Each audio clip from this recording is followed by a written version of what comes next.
ইসতাকামু, ইস্তেকামতের সাথে থাকবা। আরে সাদ সাহেবের পাল্টিরা তোমাকে যতই বলুক না কেন, ইস্তেমা আমরা প্রথম পর্বেই করব। আরে তুমি হুঙ্কার দাও, ওরা হলো মুর্দার মতো, তুমি হলো জীবিত। একজন মুমিন 100 জন কাফেরদের মোকাবেলা করতে সমর্থ রাখে। তুমি হুঙ্কার যখন দেবা, সাদ সাহেবের মতো হাজার হাজার দল দুনিয়া থেকে পলায়ন করে ওই ভারতে যে সাদ সাহেবের সাথে মোলাকাত করবে। কথা ঠিক না বেঠিক? এজন্য ঈমানকে দুর্বলতা করার কোনো সুযোগ নেই। উলামায়ে কেরাম মহাসমাবেশের আয়োজন করেছেন। ঢাকায় আমরা গিয়েছি, লক্ষ লক্ষ মানুষের উপস্থিতি সেখানে নেমেছে। হকপন্থী উলামায়ে কেরাম বাংলাদেশের এমন কোন জেলা নাই যেখান থেকে সেখানে উপস্থিত হয় নাই। সেখানে জানায় দিয়েছেন, আরে শোনো, সাদ সাহেব উনি গুমরা হয়ে গিয়েছেন, পথভ্রষ্ট হয়ে গিয়েছেন। সাদ সাহেবকে বুঝানোর জন্য দীর্ঘ 19 বছর পর্যন্ত চেষ্টা করা হচ্ছে। কত বছর? তারপরেও সাদ সাহেব পথে আসেন নাই। এজন্য হকপন্থী উলামায়ে কেরাম বলছেন, সাদ সাহেব এখন আর সঠিক পথে নাই। যতদিন সঠিক পথে ছিল ততদিন আমরাই তোমাদেরকে বলে বলে তার ইতাআত করার জন্য বলেছি। এখন আমরাই বলতেছি যে সঠিক পথে নাই, অতএব তার ইতাআত করা না জায়েজ, তার অনুসরণ করা না জায়েজ। অতএব আমাদের দেশেও এখন যারা সাদ সাহেবের ইতাআত করতেছে, এগুলো সম্পূর্ণ নাজায়েজ করতেছে, একটাও সঠিক কাজ করতেছে না। এজন্য সাদপন্থী আলাদেরকে বলতে চাই, তোমরা খাবারের লোভ দিয়ে, তোমরা টাকার লোভ দিয়ে, গাড়ি ভাড়ার লোভ দিয়ে তোমরা মানুষ কিনতে পারবে না। ছাগল গরু কিনে নিয়ে ওই টুঙ্গির ময়দানে হাজির করতে পারবা। মানুষ যেটা, সেটা হকপন্থী উলামায়ে কেরামের সাথেই থাকবে, তোমার সঙ্গে কেউ যাবে না। কথা বলেন ঠিক না বেঠিক?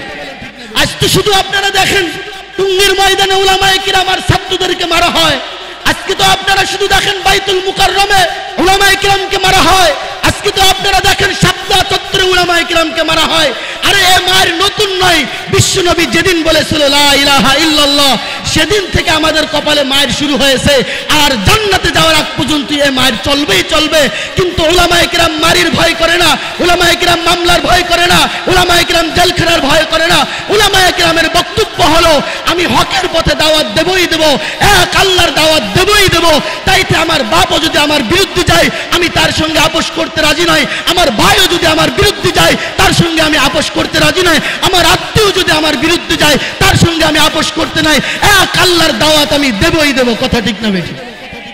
আল্লাহ পাক রব্বুল আলামিন আমাদেরকে কুরআনুল কারীমের ভিতরে জানায় দেন, ইন্নাদ দীনা ইনদাল্লাহিল ইসলাম। আমার বান্দা বান্দিরা শোনো, জমিনের বুকে যত প্রকার দিন তোমরা দেখতে পাও, ধর্ম দেখতে পাও, ইহুদি ধর্ম জমিনের বুকে আছে না নাই? খ্রিস্ট ধর্ম জমিনের ভিতরে আছে না নাই? হিন্দু ধর্ম আছে না নাই? এরকম যতগুলো ধর্ম পৃথিবীর মধ্যে আছে, আল্লাহ পাক আমাদেরকে জানায় দেয়, কোন ধর্ম আমি আল্লাহর মনোনীত নয়। আমি আল্লাহর মনোনীত ধর্মের নাম হলো ইসলাম। বলেন তো আল্লাহর মনোনীত ধর্মের নাম কি? সবাই বলেন। এই ইসলাম ধর্ম আপনারা পেয়ে খুশি না বেজা? কে কে খুশি? একটু হাত উঁচু করেন, একটু নাড়াচাড়া দেন, একটু মুঠ পাকান। এবার একটু বলেন নারে তাকবীর, নারে তাকবীর। আল কোরআনের আলো, আল হাদিসের আলো, নারে তাকবীর। আল্লাহ পাক সকলকে আমল করার তৌফিক দান করুন। সকলে বলে আমিন।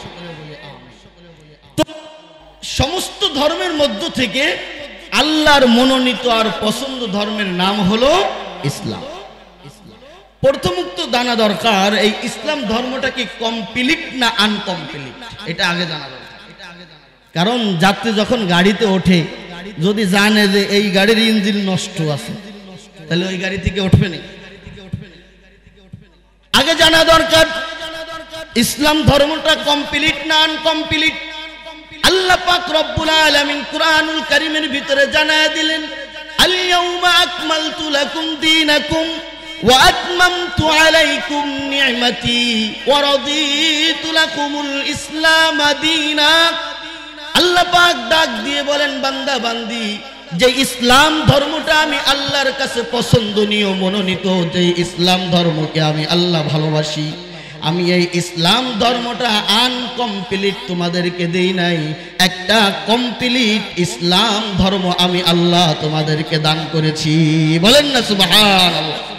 পূর্ণাঙ্গ একটা দিন ধর্ম আল্লাহ পাক আমাদেরকে দান করেছে। এই পূর্ণাঙ্গ দিন যারা গ্রহণ করবে, ইসলাম ধর্মের অনুসারী যারা হবে, আগে জানা দরকার তাদের লাভ কি হবে আর ক্ষতি কি হবে। কারণ ব্যবসার দোকান নিয়ে বসেছে, মুদি দোকান, লাভের আশা করে না লসের আশা করে? লাভের আশা করে। কোন ব্যক্তি সকালবেলা প্রতিদিন মাছ নিয়ে আসে বাজারে, তার একটা উদ্দেশ্য আছে না নাই? অবশ্যই উদ্দেশ্য আছে। কোন ব্যক্তি মসজিদে ইমামতি করে, তারও একটা উদ্দেশ্য আছে। আজকের মাহফিলের আয়োজন যারা করেছে তারও একটা উদ্দেশ্য আসে না নাই? সকলে এক একটা উদ্দেশ্য থাকে। এখন বলতে পারেন ইসলাম ধর্ম তো আল্লাহর মনোনীত ধর্ম, যদি আমরা ইসলাম ধর্ম গ্রহণ করি তাহলে আমাদের লাভ কি হবে আর লস কি হবে? আল্লাহ পাক রব্বুল আলামিন কুরআনুল কারীমের ভিতরে অন্যত্র আমাদেরকে জানায় দিয়েছেন, ইন্নাল্লাযীনা আমানু ওয়া আমিলুস সালিহাত, যে সকল ব্যক্তিরা আমি আল্লাহর উপরে ঈমান এনেছে এবং নেক আমল করেছে, আল্লাহ পাক রব্বুল আলামিন বলেন কানাত লাহুম জান্নাতুল ফিরদাউস নুজুলা, আমি আল্লাহ পাক আমার ওই বান্দাগুলোর উপর খুশি হয়ে তাদের জন্য ঝর্ণা বিশিষ্ট জান্নাত আমি আল্লাহ রেখে দিয়েছি। বলেন না সুবহানাল্লাহ। যারা ইসলাম ধর্ম গ্রহণ করেছে তাদের জন্য কি লাভ? কি বলেন? জান্নাত। তাদের জন্য লাভ কি? জান্নাত। অন্যত্র আল্লাহ পাক বলেন ওয়াদাল্লাহুল্লাযীনা আমানু ওয়া আমিলুস সালিহাত লাহুম মাগফিরাতুন ওয়া আজরান আযীমা। আল্লাহ পাক রব্বুল আলামিন ডাক দিয়ে বলেন, যে সকল ব্যক্তিরা আমি আল্লাহর উপরে ঈমান এনেছে এবং নেক আমল করেছে, আমি আল্লাহ তাদের ব্যাপারে ওয়াদা দিলাম। ওয়াদা বুঝেন তো আপনারা? ওয়াদা বুঝেন না? কথা দেওয়া। আমরা তো কথা দিই, আমাদের কথা ঠিক নাই, কি বলেন? কিন্তু আল্লাহর কথার কি বেঠিক নাকি? আল্লাহ পাক রব্বুল আলামিন বলেন ওয়াদাল্লাহ লা ইখলিফুল্লাহু ওয়াদাহু ওয়ালাকিন্না আকসারান নাস লা ইয়ালামুন। আমি আল্লাহর ওয়াদা সত্য, আমি আল্লাহ ওয়াদার খিলাফ কাজ কখনোই কি বলেন করেনি। আল্লাহর ওয়াদার খিলাফ কাজ করেন না। আল্লাহ তাআলা সে কথা বলেন ওয়ালাকিন্না আকসারান নাস লা ইয়ালামুন। কিন্তু পৃথিবীর অনেক মানুষ এটা জানে না যে আল্লাহ তাআলা আল্লাহর ওয়াদার খিলাফ কাজ কখনো আল্লাহ পাক করেন না। আল্লাহ পাক বলেন ওয়াদাল্লাহুল্লাযীনা আমানু ওয়া আমিলুস সালিহাত, যে সকল ব্যক্তিরা আমি আল্লাহর উপরে ঈমান এনেছে এবং নেক আমল করেছে, লাহুম মাগফিরাতাও, আমি আল্লাহ পাক তাদের উপরে ওয়াদা দিয়ে দিলাম, আমি আল্লাহ তাদের জীবনের গুনাহগুলো মাফ করে দিলাম, জীবনের সব গুনাহ মাফ। ওয়া আজরান আযীমা, আমি আল্লাহ পাক দুনিয়া এবং আখিরাতে তার জন্য মহা পুরস্কার রেখে দিয়েছি। বলেন সুবহানাল্লাহ। মহা পুরস্কার। আচ্ছা আপনারা বলেন, আল্লাহ যদি বলে মহা পুরস্কার তাহলে তো ছোট্ট একটা পুরস্কার নাকি? হ্যাঁ, আল্লাহ তাআলা কেমন? আল্লাহ পাক কুরআনুল কারীমের মধ্যে বলেন কুলিল্লাহুম্মা মালিকাল মুলকি তুতিল মুলকা মান তাশা ওয়া তানজিউল মুলকা মিম্মান তাশা ওয়া তুইজ্জু মান তাশা ওয়া তুযিল্লু মান তাশা বিয়াদিকাল খায়র। ও বান্দা, আমার ক্ষমতাটা কেমন ভালো করে জেনে নাও। আমি আল্লাহ আসমান দেখতেছো, জমিন দেখতেছো, বাড়ি দেখতেছো, গাড়ি দেখতেছো, টাকা দেখতেছো, পয়সা দেখতেছো, বিবি দেখতেছো, ছেলে দেখতেছো, মেয়ে দেখতেছো, যা কিছু দেখো না কেন এই সমস্ত কিছুর মালিক হলাম আমি আল্লাহ। সব কিছুর মালিক কে? সবাই বলেন কে? আল্লাহ পাক রব্বুল আলামিন। আল্লাহ পাক বলেন খালাকাস সামাওয়াতি ওয়াল আরদ, সাত আসমান সৃষ্টি করেছি আমি আল্লাহ। কে সৃষ্টি করেছেন? সাত জমিন সৃষ্টি করেছেন কে? বলেন কে? আল্লাহ পাক রব্বুল আলামিন। সমস্ত কিছুর মালিক আল্লাহ পাক। সেই আল্লাহ ওয়াদা দিচ্ছেন ওয়াদাল্লাহুল্লাযীনা আমানু ওয়া আমিলুস সালিহাত মিনহুম মাগফিরাতাও ওয়া আজরান আযীমা। যে সকল ব্যক্তিরা আমি আল্লাহর উপরে ঈমান এনেছে, বিশ্বাস স্থাপন করেছে, নেক আমল করেছে, ওই সকল বান্দাদের ব্যাপারে আমি আল্লাহ ওয়াদা দিলাম। কি ওয়াদা? এক নম্বরে তাদের গুনাহগুলো মাফ করে দিলাম, দুই নম্বরে দুনিয়া এবং আখিরাতের জন্য আমি আল্লাহ পাক তার জন্য মহা পুরস্কার রেখে দিলাম। বলেন সুবহানাল্লাহ। আপনারা মহা পুরস্কার নিতে রাজি আছেন তো? আল্লাহর কাছে তো নেবেন না পুরস্কার? কি কোন দুনিয়ায় যদি এখন শেখ হাসিনা প্রধানমন্ত্রীতে বাদ হয়েছে তাতে গিয়েছে, যদি খালি কয় তুমি কোনো মতে ইন্ডিয়ায় আসো তোমার জন্য 5 লাখ টাকা পুরস্কার, আর নেই সিটে ধরে চলে যাবানি। দুনিয়ার মানুষের কাছ থেকে পুরস্কার নেওয়ার জন্য রাজি আছি, আল্লাহর কাছ থেকে পুরস্কার নিতে রাজি আছে না নাই? কি বল?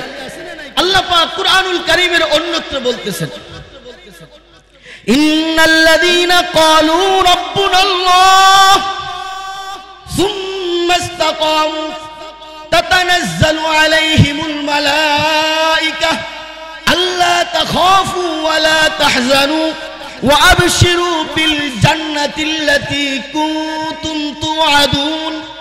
আল্লাহ পাক কুরআনুল কারীমের ভিতরে বলতেছেন, ইন্নাল্লাযীনা ক্বালু রাব্বুনাল্লাহ, যে সকল ব্যক্তিরা বলেছে আমার রব আল্লাহ। বলেন তো আমাদের রব কে? আমাদের রব কে? আসমানের মালিক কে? জমিনের মালিক কে? হায়াতের মালিক কে? টাকা পয়সার মালিক কে? খালি আমার এই জানের মালিকটা মনে হয় আমার ছেলে মেয়ে। কি কর? হ্যাঁ, অন্তত বিবি তো হবে। কেউ সব কিছুর মালিক কে? আল্লাহ পাক রব্বুল আলামিন। আল্লাহ পাক বলতেছেন, ইন্নাল্লাযীনা ক্বালু রাব্বুনাল্লাহ, আমার যে সকল বান্দা বান্দিরা বলেছে আমার রব আল্লাহ, সুম্মা ইসতাকামু, ওই কথার উপরে আবার তারা অটল থাকছে। ময়দানে যেয়ে বলে আমার রব আল্লাহ, মসজিদে যেয়ে বলে আমার রব আল্লাহ, বাড়িতে ঘরের ভিতরে যায় বলে আমার রব আল্লাহ, কিন্তু মাঝে মধ্যে ব্যবসা করতে গেলে কয় যদি দোকানটা না থাকতো তাহলে বাইসি থাকতে পারতাম না। কি বলেন, ঠিক না বেঠিক? ওরে বাবা, কষ্ট মষ্ট করে যদি ছেলেটারে বিদেশে না পাঠাতাম তাহলে আজকে খাওয়ারই ব্যবস্থা থাকতো না। কি বলেন, আসলে কি এটা? সব জায়গায় সবকিছু দেনওয়ালার মালিক কে? আল্লাহ পাক রব্বুল আলামিন। সবকিছু দেন আল্লাহ। এজন্য এ কথার উপরে অটল থাকতে হবে। যদিও আপনার উপরে বিপদ আপদ বালা মুসিবত আর মামলা দামলা আর হামলার হুমকি আসে, তারপরেও এক আল্লাহর থেকে বিন্দু মাত্র সরার কোনো সুযোগ, বিন্দু মাত্র সরার সুযোগ নেই। আল্লাহ পাক রব্বুল আলামিন যেখানে আমি যে ক্ষতিগ্রস্ত হব, যেখানে যে আমার চেষ্টা শেষ হবে, ওই জায়গার থেকে আল্লাহ পাকের সাহায্য শুরু হয়ে যাবে। বলেন সুবহানাল্লাহ। আল্লাহ তাআলা বলেন, ওয়াল্লাযীনা জাহাদু ফিনা লানাহদিয়ান্নাহুম সুবুলানা। দুনিয়ার বুকে আমার যে সকল বান্দা বান্দিরা আমি আল্লাহর রাস্তায় চলার জন্য চেষ্টা করে, যে আল্লাহর রাস্তায় সে চলবে, আল্লাহ পাক ডাক দিয়ে বলেন তাদেরকে আমার রাস্তায় চলার জন্য একটা দুইটা তিনটা রাস্তা নাই, যতগুলো রাস্তার দরকার আমি আল্লাহ তাদের জন্য ততগুলো রাস্তার ব্যবস্থা করে দেই। বলেন না সুবহানাল্লাহ। আল্লাহ পর্যন্ত পৌঁছানোর জন্য যতগুলো রাস্তা দরকার সমস্ত রাস্তার ব্যবস্থা করে দেন কে? কিন্তু আগে তো চেষ্টা করা লাগে। একজনে গেছে আব্দুল কাদের জিলানী রহমাতুল্লাহ আলাইহির কাছে, যাই বলতেছে, হুজুর শুনলাম আপনি জামানার বড় পীর বুজুর্গ, তা আমার জন্য একটু দোয়া করেন। বলে কি দোয়া? বলে আল্লাহ যেন আমার একটা ছেলে দেয়, একটা সন্তান দেয়। হুজুর বললো ঠিক আছে, দোয়া করে দিছে, যাও। 3 বছর পর আইসে হুজুর, হুজুর কি কি দোয়া করলেন? আপনার মতো মানুষ দোয়া করলে দোয়া বিফলে যায় না, তা আমার তো ছেলে সন্তান হলো টলো না।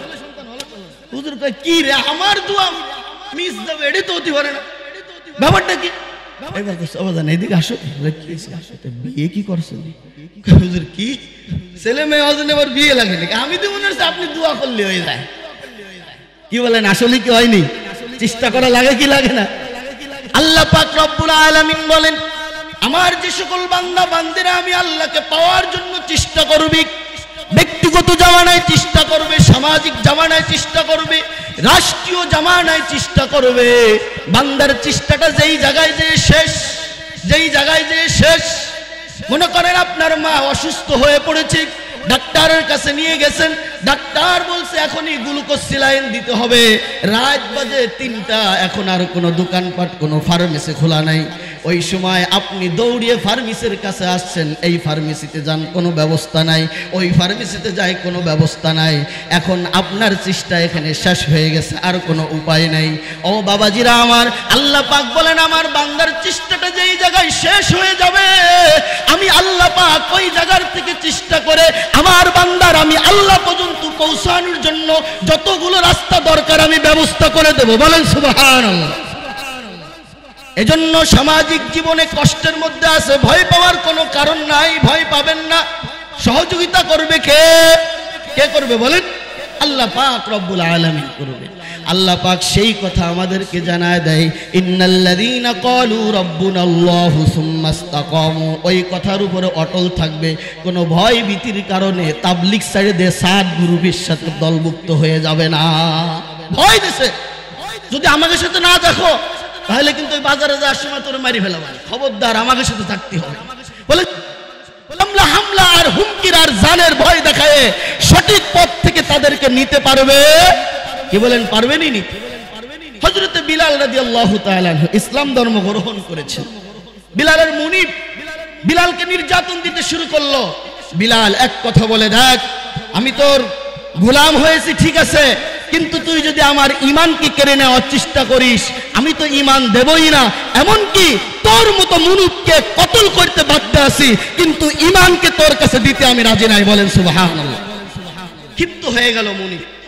এজন্য বিলালকে মরুভূমির ভিতরে নিয়ে সারাদিন রতির উপর রাখলো, এমনকি পাথর চাপা দিল, এমনকি বিলালের জিহ্বার দিকে তাকায় দেখে বিলাল এত বড় কষ্ট সহ্য করার পরেও বলতেছে আহাদ আহাদ আহাদ, সাথে সাথে জিহ্বাটা টান দিয়ে বিলালের জিহ্বার ভিতরে পেরাক মেরে দিল। জিহ্বার পেরাক মারার পরেও হযরত বিলাল রাদিয়াল্লাহু তাআলা আনহু বলে আহাদ আহাদ আহাদ। ইতিমধ্যে দেখা যায় বিলাল মুস্কি মুস্কি হাসে।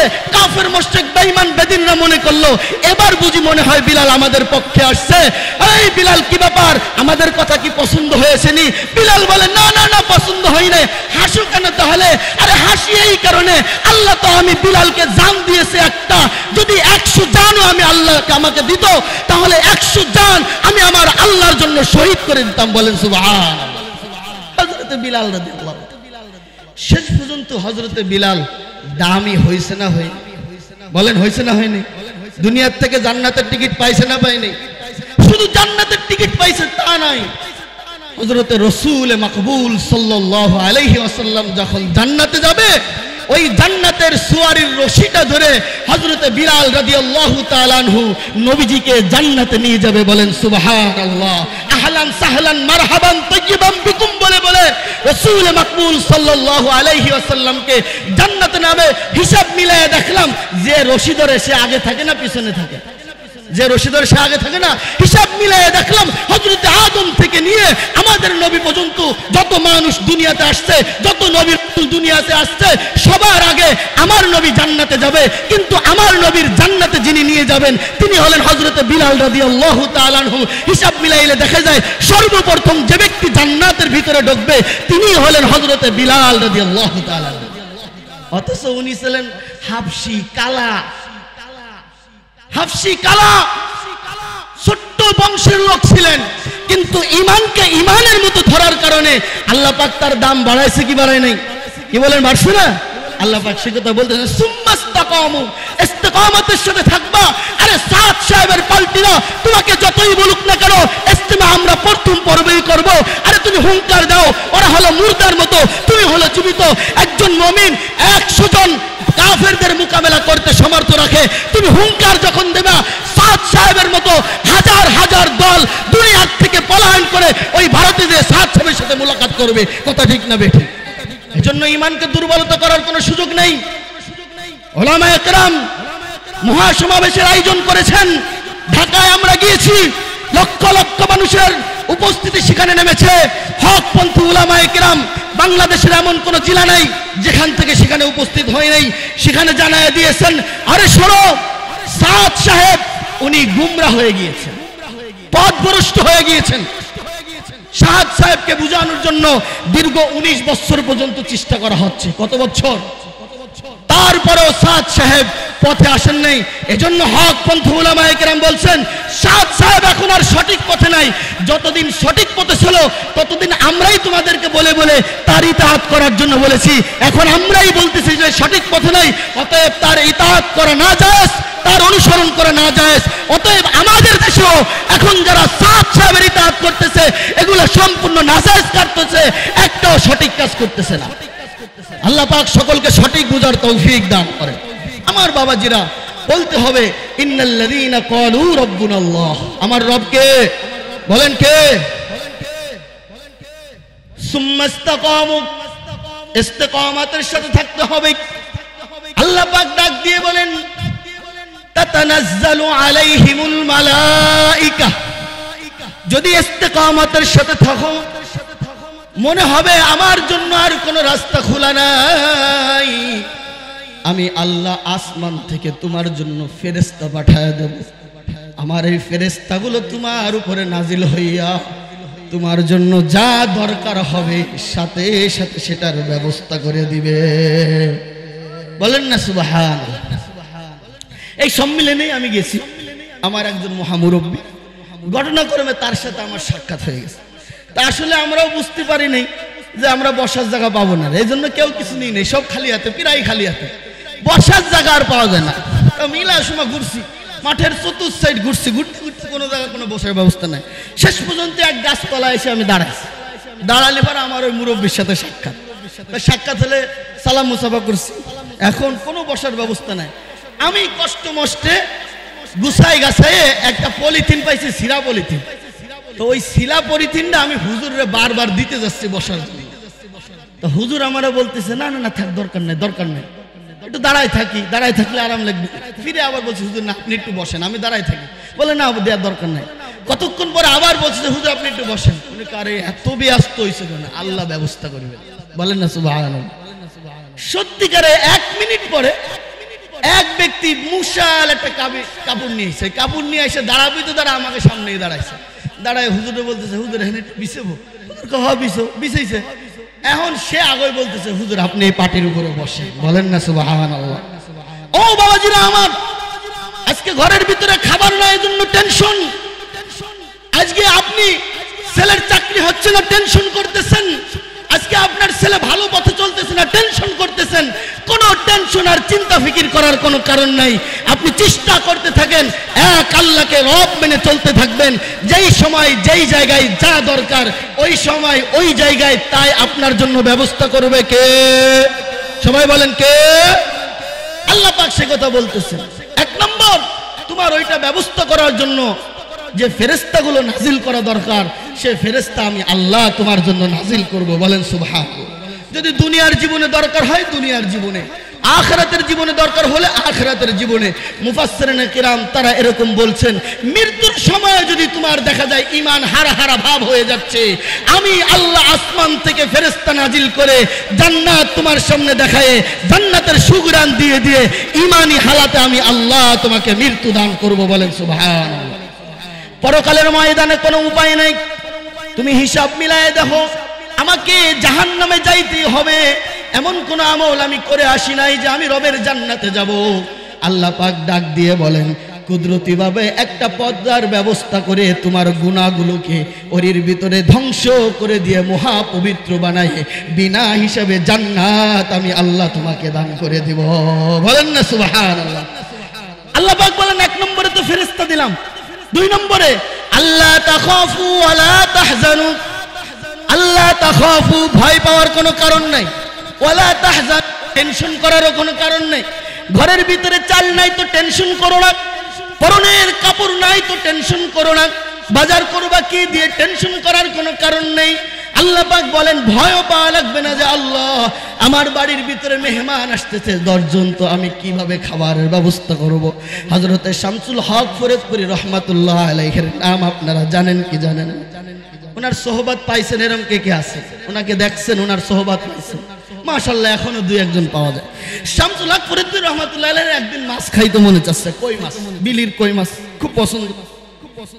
এখন উনি তো আর খালের ভিতরে যে কই মাছ মারতে পারে না, ওনার মতো একটা লোক মাছ মারতে গেলে একটা সমস্যা আছে। তো উনি মাদ্রাসায় বসা করে এক ব্যক্তি 20টে কই মাছ নিয়ে হাজির হয়েছে। কয় হুজুর কতদিন ধরে ইচ্ছে করছে আপনারা কয়টা আমার বিলির কই মাছ খাওয়াবো, তা পারি না, আজকে রাত্রে ভালো কই মাছ পড়ছে এজন্য আপনার জন্য নিয়েছি।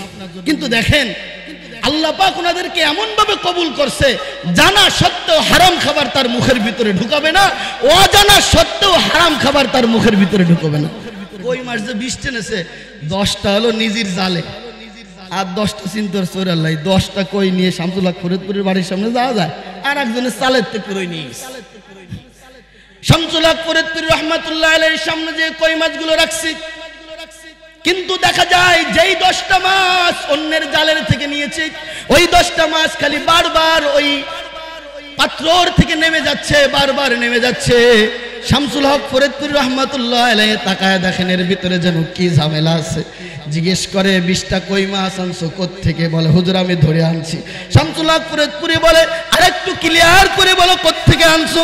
বলে হুজুর ঠিকই বলেছেন 10টা কই মাছ আমার জালে পড়ছিল, চিন্তা করে দেখলাম 10টা কই মাছ নিয়ে আপনার সামনে যাওয়া যায় না, এজন্য আরেক জালের থেকে 10টা এনেছি, 20টা কই মাছ আপনার সামনে দেখেছি।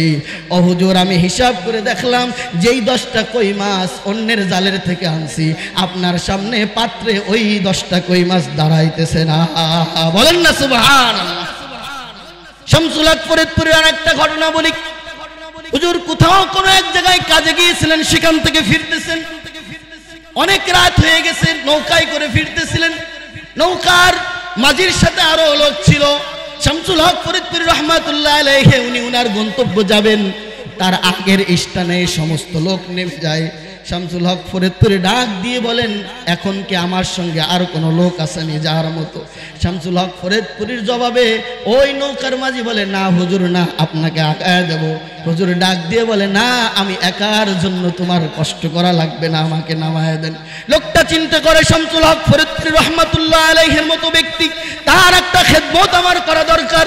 বলে হুজুর না, যত রাতই হোক না কেন আমার কোনো সমস্যা নাই, প্রয়োজন মধ্যে আপনার মাদ্রাসায় রাত্রে থেকে ভোরবেলা আসবো। হুজুর বলেন না না, আমার জন্য তোমার এত কষ্ট করা লাগবে না, আমাকে এখানে নামায় দাও। হুজুর জোর করে ওখানে নেমে গেলেন, হাঁটতে শুরু করলেন। লোকটা হুজুরের দিকে তাকায় রয়েছে, যত দূর পর্যন্ত হুজুরকে দেখা যায়। হুজুর কত দূর যাওয়ার পরে দেখা যায় এখন আর হুজুর একা নাই, হুজুরের সঙ্গে আরো 2জন সাথী হয়ে গিয়েছে। হুজুরের সঙ্গে আরো 2জন সাথী। হুজুর 2জনের হাত ধরে গল্প করতেছে আর সামনের দিকে আগায়। নৌকার মাঝি তাকায় দেখে আরে কিছুক্ষণ আগে দেখছিলাম 2জন, এখন আর 2জন নয়, আরো কিছু লোক বাড়ি গেছে। বলেন সুবহানাল্লাহ।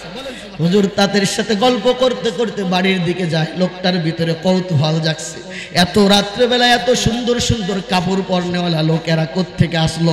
হুজুরকে ছেড়ে দিয়ে চলে যাওয়া যাবে না, হুজুরের পিছনে পিছনে হাঁটতেছে। যতই হুজুর সামনে আগে হুজুরের দল ততই বড় হতে থাকে। বলেন না সুবহানাল্লাহ। শেষ পর্যন্ত হুজুর বাড়ির দরজায় পৌঁছে গেছে। বাড়ির দরজায় পৌঁছে গেলে হুজুর ওদেরকে সালাম দিয়ে বিদায় দিয়ে দিচ্ছে। এইবার ওই নৌকার মাঝি চিন্তা করে এত লোক কারা, এখন আবার হুজুর বিদায় দেয়, যদি মানুষই হবে তাই তো হুজুর বলতো যে নামাজের সময় হয়ে গেছে, নামাজ কালাম পড়ি, তারপরে তোমরা নাস্তা পানি খাই দিয়ে যায় না। হুজুর দিয়ে সবাই বিদায় দেয়, কাজে কাজে হুজুরের সাথে একটু কথা না করলে হবে না, এই জন্য যায় সালাম দিচ্ছে, আসসালামু আলাইকুম। হুজুর কয় কি রে, না মানুষ এসে আবার সালাম দিল কা? হ্যাঁ কে তুমি? কয় হুজুর আমি সেই মাঝি আলা। আরে কি ব্যাপার, তুমি যাও না? কয় না হুজুর আমি যাই না। কয় কেন? আপনার মতো ব্যক্তিকে একাকি ছেড়ে দিয়ে আমি যাব, আমার মনের ভিতরে খুব খারাপ লাগছিল, আমি মনে করলাম আপনি সামনে আগাইতে থাকেন, আমি পিছনে পিছনে হাঁটি। হুজুর কিছুক্ষণ পরে খেয়াল করে দেখলাম আপনার সাথে সাথে লোক বাড়তেই আছে, এজন্য আমি চিন্তা করলাম আজকের এই মজমাটা দেখা দরকার, তাই আপনার বাড়ি পর্যন্ত পৌঁছে গেলাম। হুজুর ডাক দিয়ে বলে আরে বোকা, যারা আমার সাথে ছিল এরা দুনিয়ার কোনো মানুষ নাই, এরা আল্লাহর পক্ষ থেকে এসেছিল। বলেন সুবহানাল্লাহ। ঘটনাটা তুই দেখছিস, খবরদার আমি যতদিন বাইসে আছি কবি না মরি দার আকশ করিস।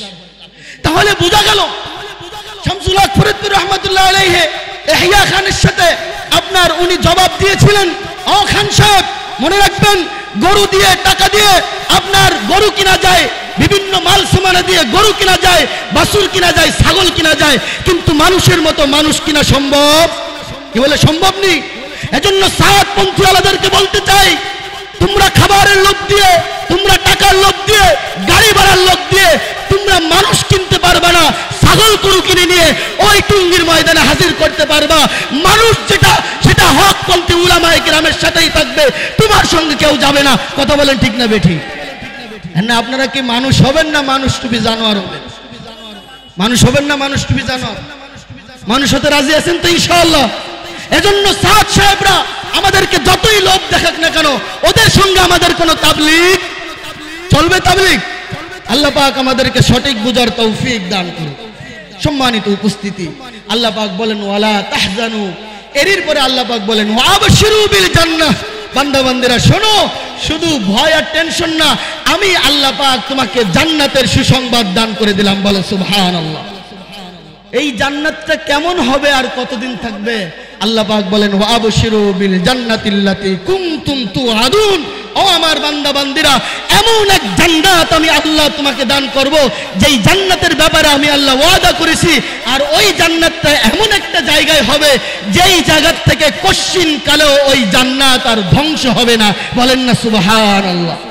এমন এক জান্নাত আল্লাহ পাক আমাদেরকে দান করবেন। এজন্য এই জান্নাত আমরা অর্জন করতে রাজি আছি তো ভাই ইনশাআল্লাহ। এজন্যই আমরা পড়েছি লা ইলাহা ইল্লাল্লাহ মুহাম্মাদুর রাসূলুল্লাহ। এই লা ইলাহা ইল্লাল্লাহ এটা হলো পরশ পাথর। এটা কি? পরশ পাথর। ওই যে বলছিলাম না যে পরশ পাথর, এটা কি বলেন? পরশ পাথর। এই পরশ পাথর যখন আমার কাছে আছে, আমার কাছে থেকে আমার যারা শত্রু তারা এই পরশ পাথর নেওয়ার চেষ্টা করবে কি করবে না? কি বলেন, করবে কি করবে না? এখন ঘটনা হলো পরশ পাথর তো নিবে, কিন্তু যদি আগের থেকে অর্ডার দিয়ে দেয় এই কালকে ওরে ঘেরাও করা হবে, এরপরে ওর দোকান ছিনতাই করে ওর দ্বারা পরশ পাথর নেওয়া হবে, তাহলে আমরা আগের থেকে ওইটাকে লুকাই ফেলবো কি ফেলবো না? সবাই লুকাই ফেলবে। এজন্য কাফের মুশরিক বেঈমান বেদিনরা ব্রিটিশের আমলে সর্বপ্রথম মাদ্রাসা মসজিদ বন্ধ করলো। মাদ্রাসা মসজিদগুলো বন্ধ করে দিয়ে চেষ্টা করলো কিভাবে মুসলমানদেরকে ধ্বংস করা যায়। দেখে সম্ভব হয় না। এরপরে ফিরে আবার মাদ্রাসা মসজিদ বন্ধ করে দিয়ে আপনার যত বই খাতা আর কিতাবাদি ছিল সেগুলোকে নদীর ভিতর ফেলাই দিল। দেখে তারপরেও হাফেজ সাহেবরা তারা পুনরায় আবার পূর্ণাঙ্গ কোরআন শরীফ লিখে ফেলাইছে। বলেন সুবহানাল্লাহ। এরপরে আবার সিদ্ধান্ত নিল শুধু মাদ্রাসা মসজিদ বন্ধ নাই, এটা তো বন্ধ হবেই, কিতাবাদি তো পুরাবই। যতগুলো আলেম এই ভারতবর্ষের ভিতরে আছে সবাইকে জবই দিয়ে মেরে মেরে সব গাছের সাথে ঝুলায় দিতে হবে। আমার মামা পড়ালেখা করেছে, ওনার কাছে ইতিহাসগুলো বেশি পাবেন। এমন কোন গাছের ডাল ছিল না যেই গাছের ডালে উলামায়ে কেরামের লাশ ঝুলানো হয় না।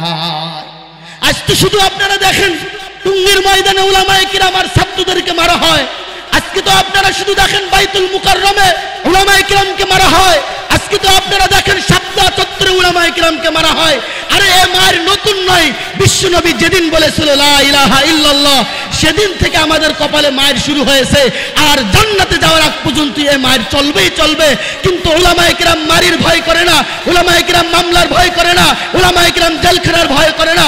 উলামায়ে কেরামের বক্তব্য হলো আমি হকের পথে দাওয়াত দেবই দেব, এক আল্লাহর দাওয়াত দেবই দেব। তাইতে আমার বাপও যদি আমার বিরুদ্ধে যায় আমি তার সঙ্গে আপোষ করতে রাজি নই, আমার ভাইও যদি আমার বিরুদ্ধে যায় তার সঙ্গে আমি আপোষ করতে রাজি নই, আমার আত্মীয় যদি আমার বিরুদ্ধে যায় তার সঙ্গে আমি আপোষ করতে নাই। এক আল্লাহর দাওয়াত আমি দেবই দেব। কথা ঠিক না বেঠিক? এজন্য এই এক আল্লাহর উপরে আমাদেরকে সতর্ক হতে হবে। এক আল্লাহর উপরে যেহেতু ঈমান আনছি, ওর উপরে অটল থেকে আমাদেরকে কাজকর্ম করতে হবে। তো তারা চিন্তা করলো এটাতেও কাজ হল না, তখন কি করলেন? ভণ্ড পীর বাইর করলেন। আব্দুল কাদের জিলানী হকপন্থী, শাহজালাল ইয়ামানী রহমাতুল্লাহ আলাইহি হকপন্থী, খানজাহান আলী হকপন্থী। এজন্য চিন্তা করলো মানুষ তো ওইদিকে দৌড়োয়, এজন্য ওনাদের রাস্তা বন্ধ করে দিয়ে ওনাদের মাজারগুলো নিয়ে আপনার এই বিভিন্ন গাঞ্জা মাঞ্জা এনতান আবিজাবি ঢোল তাবলার ব্যবস্থা করলো। মানুষ প্রাথমিক পর্যায়ে না বুঝে ওদের দিকে দৌড়ালো। কিন্তু যখন উলামায়ে কেরাম বলল না, যদিও খানজাহান আলী সঠিক ছিল কিন্তু এখন তার মাজারে যারা পুজো করতেছে এরা সঠিক, কি বলেন সঠিক আসেনি? শাহজালাল ইয়ামানী রহমাতুল্লাহ আলাইহি যদিও আল্লাহর পীর ছিল, এখন যারা ওখানে বসেছে সব পেটের ধান্দায় বসেছে। কথা ঠিক না? এজন্য মানুষ আর ওইদিকে গেল না। তখন তারা নতুন আবিষ্কার করলো। এই বয়ান আমার শ্বশুর হযরতে সুফা হুজুর রহমাতুল্লাহ আলাইহি করতেন। শিবার নাম দিয়ে এনজিওদেরকে পাড়ায় পাড়ায় মহল্লার মহল্লার ভিতরে ঢুকায়া দিলেন। কোথাও গ্রামীণ, কোথাও ব্যারাক, কোথাও আশা, কোথাও বিভিন্ন রকম নাম দিয়ে শিবার নাম। আমরা আসছি আপনাকে সেবা করার জন্য, আপনারা গরিব মানুষ, আপনাকে তো টাকা পয়সা নাই, আমরা টাকা দিচ্ছি, মাসে মাসে কিস্তি দিয়ে দিয়ে সুদ করে দিয়েন। এই শিবার নাম দিয়ে আসলো।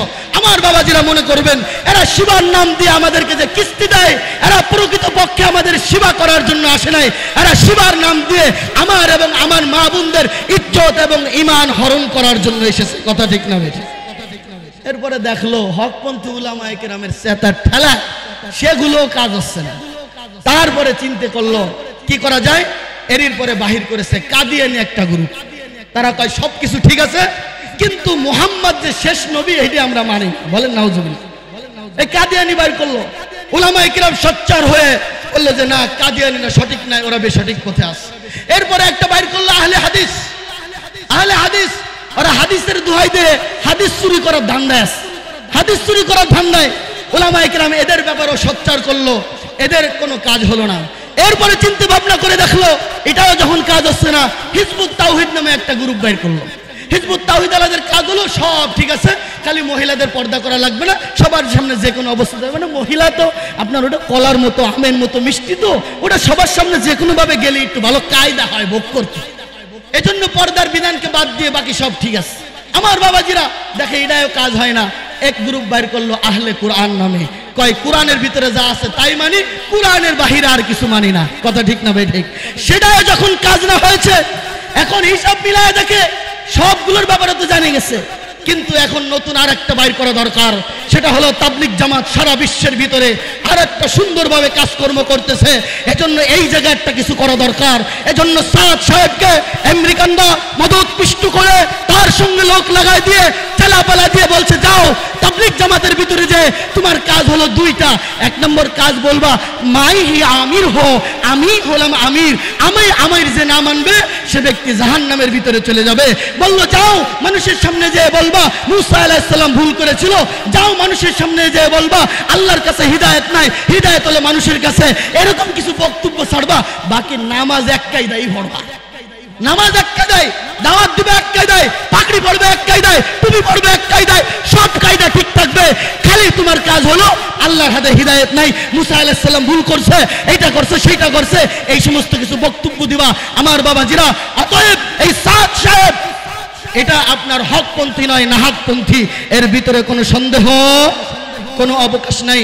উলামায়ে কেরাম মহাসমাবেশ ডেকে তার ভ্রান্তর বিষয়গুলো ক্লিয়ার করে জেনে দিয়েছে। আমরা হাদিস কোরআনের আলোকে সেইটা জেনে এই ফিতনার থেকে আমরা বেঁচে থাকার চেষ্টা করব। বর্তমান সারা বাংলাদেশের ভিতরে সুর উঠেছে সাদিয়ানিরা, এই যে সকল ব্যক্তিরা এরা মানুষের হিমানকরণ করার জন্য আসছে। কাদিয়ানিরা যেমন কোনো সফলতা অর্জন করতে পারে নাই, সাদানিরা অনুরূপভাবে সফলতা অর্জন করতে পারবো না। ছোট্ট একটা উদাহরণ দিয়ে আপনাদেরকে শেষ করি। সাদানিদের সাথে যারা আছে তারা সকলে ইঞ্জিনিয়ার, ডাক্তার, ব্যারিস্টার, প্রফেসর। কথাটা বোঝেন? কথাটা ঠিক না বেঠিক? দুই একজন আছে নাম কে ওয়াস্তে আলেম।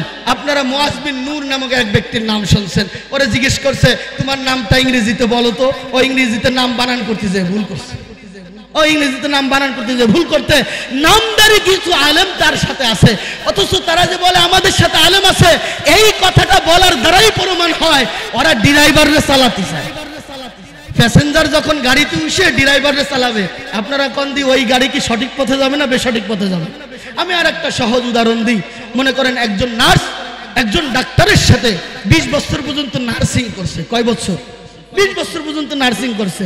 আপনারা বলেন তো 20 বছর না, ও কত বছর নার্সিং করার পরে ডাক্তার হতে পারবে? হ্যাঁ, ও যদি সারা জীবন পর্যন্ত যদি ডাক্তারের সাথে থেকে নার্সিং করে, তাহলে ও কি আপনার কখনোই ড্রাইভার হতে পারবে? ডাক্তার হতে পারবে? আমার বাবাজিরা, হতে পারে দুনিয়ার লাইনে তুমি ইঞ্জিনিয়ার, হতে পারে দুনিয়ার লাইনে তুমি মাস্টার, হতে পারে দুনিয়ার লাইনে তুমি বড় ব্যক্তিত্ব, কিন্তু উলামায়ে কেরাম 12 বছর 24 বছর পর্যন্ত মাদ্রাসা মসজিদের ডাল খেয়ে খেয়ে সারা রাত আল্লাহর সাথে যোগাযোগ করে যে ইলম অর্জন করেছো, 40 বছর নাই 40,000 বছর চিল্লা দিতে পারো, কিন্তু ড্রাইভার হওয়ার যোগ্যতা অর্জন কি বলে হবে? ড্রাইভার হওয়ার যোগ্যতা অর্জন হবে। আল্লাহ পাক তাদের সকলকে সঠিক বুঝার তৌফিক দান করুন। সকলে বলে আমিন। আপনাদের সন্তান হিসেবে, আপনার ভাই বিটা হিসেবে কিছু সঠিক কথা বলার চেষ্টা করলাম। যদি কারোর বিরুদ্ধে যায় ক্ষমা সুন্দর দৃষ্টিতে দেখবেন, আর যদি কথাগুলো সঠিক হয় আমল করার চেষ্টা করবেন। আল্লাহ পাক আমাদের সকলকে আমল করার তৌফিক দান করুন। আমিন। আখিরি দাওয়ানা আনিল হামদুলিল্লাহি রাব্বিল আলামিন।